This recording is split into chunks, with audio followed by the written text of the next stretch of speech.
I interviewed two friends who work in two different school districts.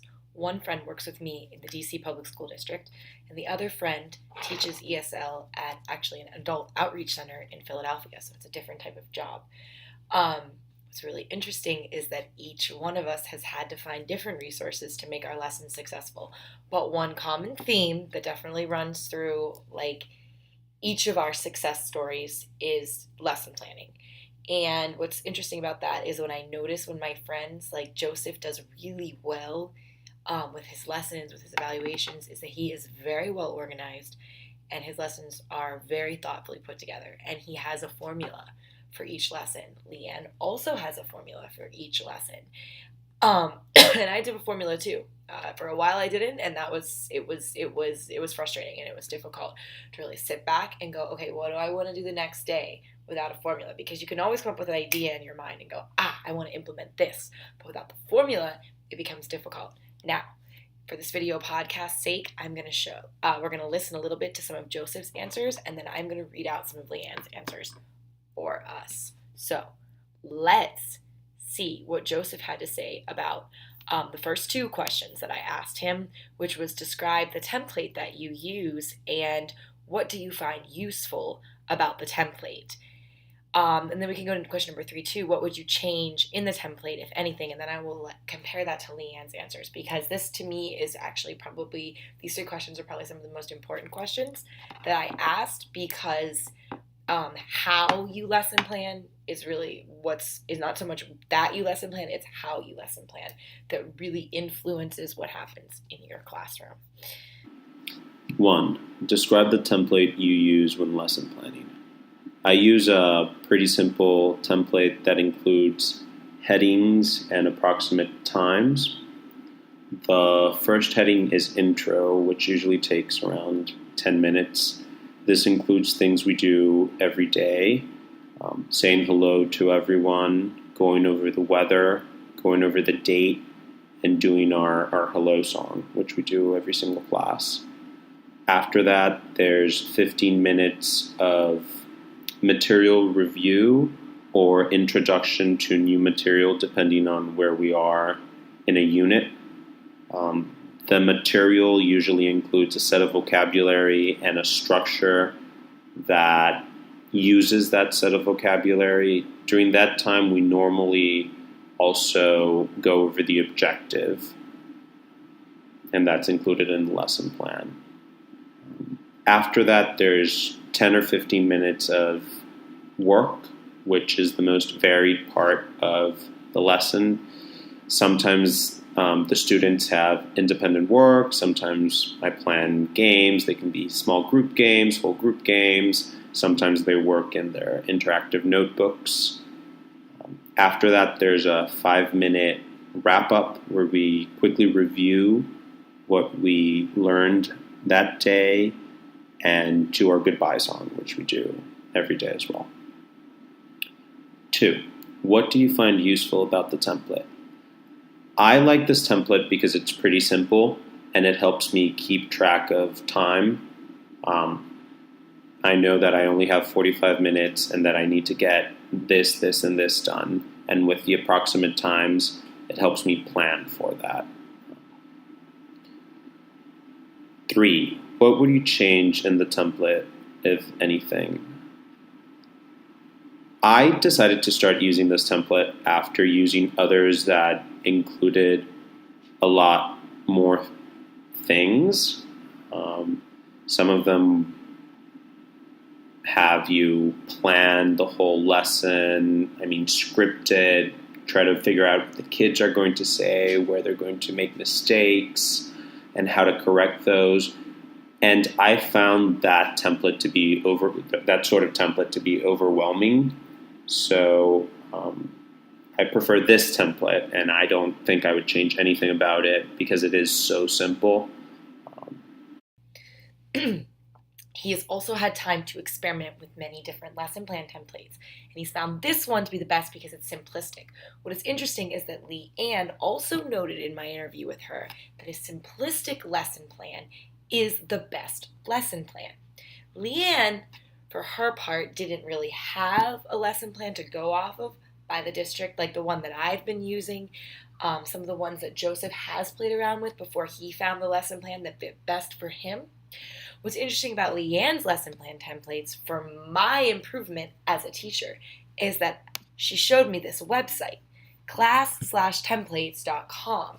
And through this website is where she found her lesson plan.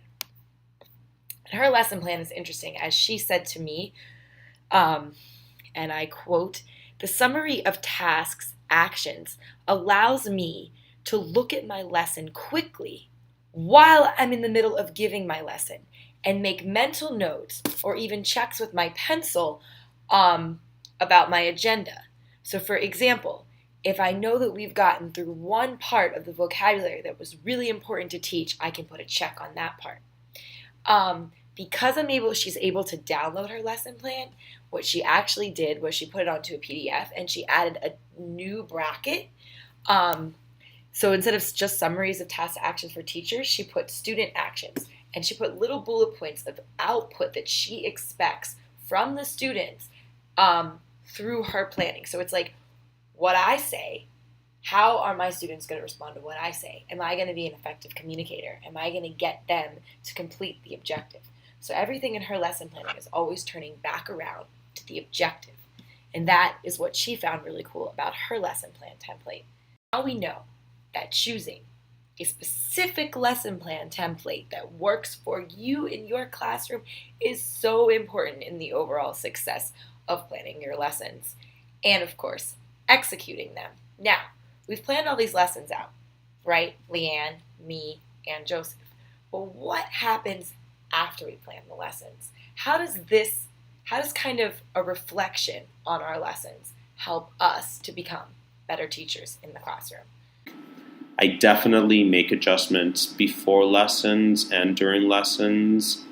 And because I teach the same lesson basically 5 times to 5 different classes, I tend to make a lot of adjustments after the first or second time I've taught the lesson using the feedback I've gotten. And of course, during the lesson, because every class is different, I adjust depending on how the students are reacting to the activities and the time I have. Enough. Leanne came from a very similar reference point to Joseph when I asked her those same questions about adjusting her lesson plans. I find for myself too, I give a lesson and then I ask myself, how did the students receive that lesson? Did my content, did my plan communicate to them what was necessary in order for them to master an objective? So there's a lot of thinking and then reteaching that goes on in the teaching and lesson planning process. The final very interesting thing to think about when discussing and breaking down how someone does his or her lesson plans is to think, how does a formula help somebody to steer him or herself through that world of lesson planning? Especially because Joseph, Leanne, and I said that even though we start our year sometimes with all these unit plans, we find that we're making so many changes throughout the year because new ideas are coming to us all the time.